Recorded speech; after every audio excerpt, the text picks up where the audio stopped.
MashaAllah. Assalamu alaikum. Alhamdulillah, I first just want to thank the organizers of this event and to tell you that I'm really impressed. No, alhamdulillah, I'm really impressed. It's very nice to see communities coming together for good. And we should set, and we do set by this way, an example for all of the people of the United States and the world. Brother Ebrahim Moosa, who I just had the honor to meet just a few moments ago, but of course he has a great reputation that precedes him. And he is Associate Professor of Islamic Studies at Duke University. We're not holding that against him. He's in the Department of Religion, and he was named Carnegie Scholar in 2005. He's done very important research on traditional Muslim seminaries, madrasas in South Asia, and of course, in doing so, he's able to talk about development in Islam in a very personal and yet professional way. Imam Moosa earned his master's and PhD from the University of Cape Town. He has received extensive awards and acknowledgement for his scholarship, and we're very happy that he's here this evening to enlighten us on blasphemy in Islam. Thank you. Assalamu alaikum. Good evening. Bismillah ar-Rahman ar-Rahim. Alhamdulillah Rabbil Alameen. As-salatu wa-salamu ala ashraf al-anbiya wal-mursaleen Sayyidina Muhammad wa ala alihi wa ashabihi ajma'in. Thank you so much, Dr. Jackson, for that warm introduction. Thank you to Brother Manzoor Chima and all the organizers in this. I think it will be, I'll be taking up too much of your time in repeating all of them. I really want to thank Imam Abdullah Antepli, the chaplain at Duke, for initiating this event. I spoke to him some weeks ago, and I said, you know, from time to time, there is a need for the connection between town and gown. And I think this is a beginning of that kind of conversation that we need to do. Tonight I want to share with you some thoughts on the whole question of blasphemy in Islam. The idea of blasphemy, the idea that one can hurt the feelings and the emotions of a group of people by insulting their important symbols is what is considered to be blasphemy. Another sense of blasphemy is also that when one insults the divine as one of those symbols. But of course, in Islamic thought, insulting the divine is considered to be a superfluous act, because can really not insult the divine, because you are actually only humiliating yourself, because it's incomparable. But insulting and saying ugly things about some important figure within the tradition, like the Prophet, on whom be peace, whose birthday we mark in this month of Ramadan, in this month of Rabi', of the Prophet's birthday, and also in this week, in different parts of the world, people are celebrating the Prophet's birthday. In the tradition, the person of the Prophet has been one, and his identity, as well as his honor, as well as his reputation, has been very jealously guarded by Muslims throughout history. In terms of Muslim political history, and in terms of Islamic governance, Muslim rulers over time have adopted a variety of strategies to serve as a certain kind of deterrent against the insult to the Prophet. There is no authority from either the Quran or from the Prophet's tradition that explicitly states how one should deal with a perpetrator of blasphemy. there are some examples from the Prophet's own life history, which is, according to some, of dubious provenance, of dubious history, where certain people who might have insulted the Prophet later on also became subject to certain kind of criminal penalties. But it is not clear whether they were punished for insulting the Prophet or whether they were punished for political offenses at the time committed against the Islamic entity.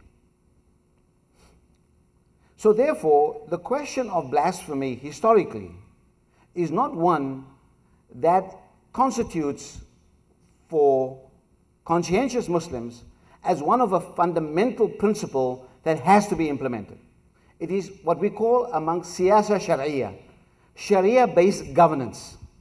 It is also considered to be amongst those practices, those criminal laws that are discretionary, that is within the discretion of political authorities to decide what will serve the public good. What will serve the public good, what will be the maslahah.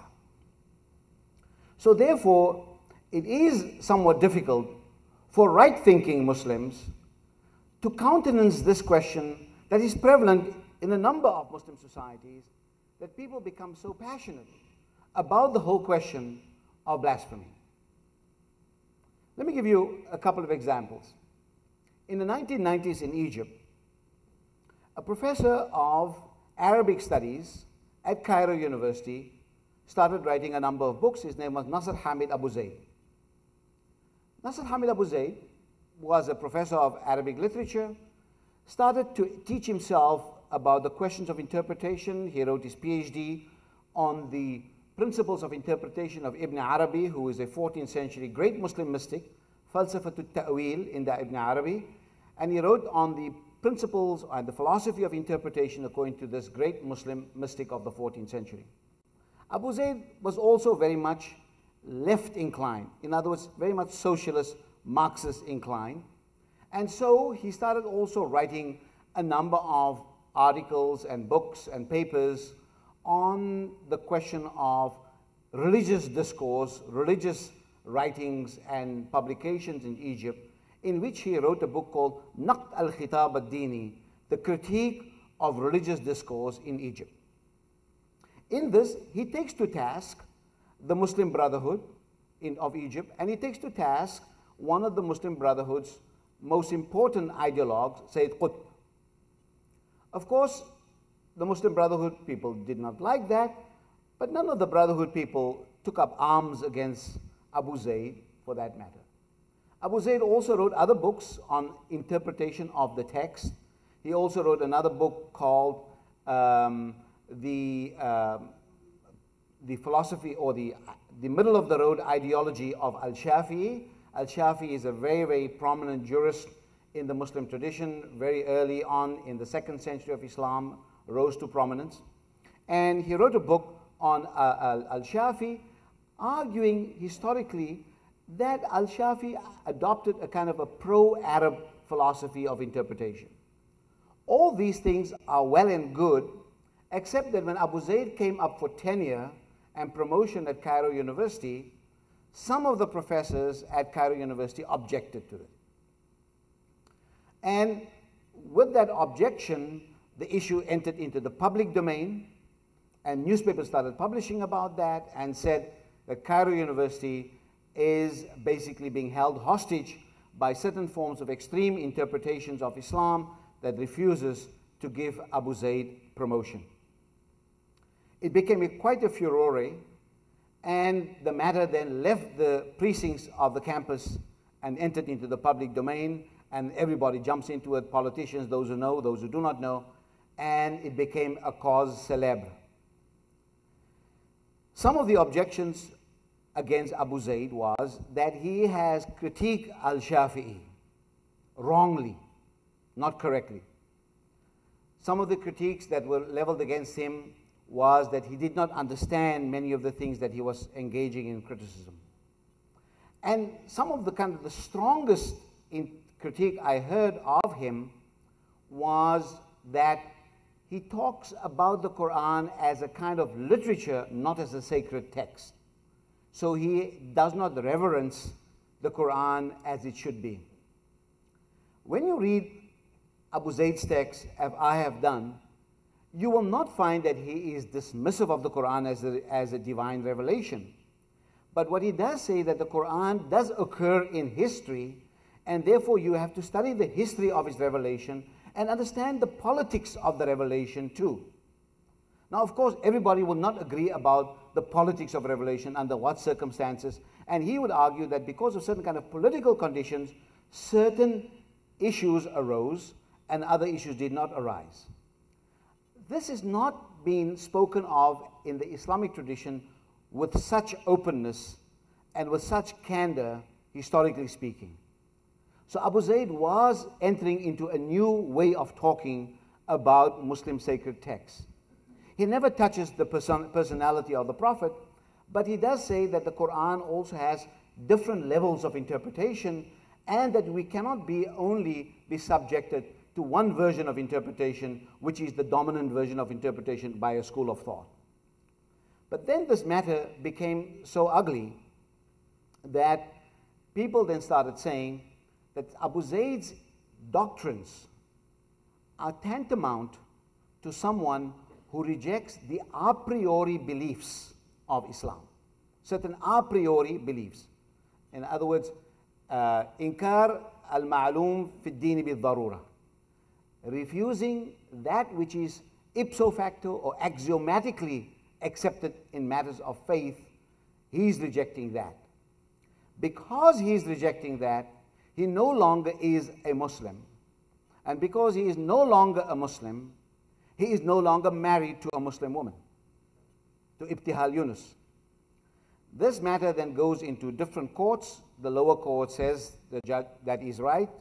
The next court says, no, that judgment is wrong. Then it goes to Egypt's highest court, the Court of Cassation. And the Court of Cassation in 1995 hands down a decision saying that Abu Zayd, the decision that Abu Zayd does decline, does refuse, through his work, through his very complicated work, is not accepting some points of departure that other Muslims accept as foundation points. Now remember, this is not about the pillars of the 5 pillars of the faith. He's not rejecting that. It's about some very delicate interpretive matters that Muslim jurists and Muslim interpreters over time has established as the kind of baseline points of departure in interpretation. This is not revealed by the Quran. This is not stated by the Prophet. This is Muslim juridical scholarly agreement, and some people agree on these 10 issues, and some people agree on these 15 issues, and some people agree on these 3 issues. There's always this level of disagreement. That's a fun part about Islam. For every opinion, many people say, 2 Jews, you have 3 opinions. I say, no, 2 Muslims, 20 opinions. Okay? Because we have that kind of difference of opinion.